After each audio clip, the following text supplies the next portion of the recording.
طلاق صرف 2 بار ہے، یعنی جب 2 دفعہ طلاق دے دی جائے تو پھر عورتوں کو یا تو بطریق شائستہ نکاح میں رہنے دینا ہے یا بھلائی کے ساتھ چھوڑ دینا،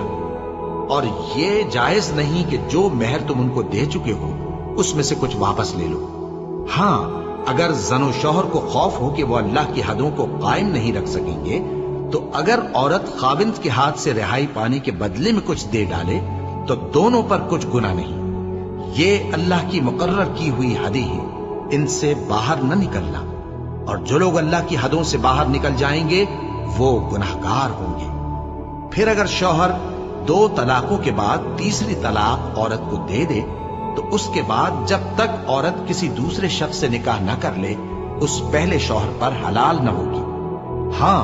اگر دوسرا خاوند بھی طلاق دے دے اور عورت اور پہلا خاوند پھر ایک دوسرے کی طرف رجوع کر لیں تو ان پر کچھ گناہ نہیں۔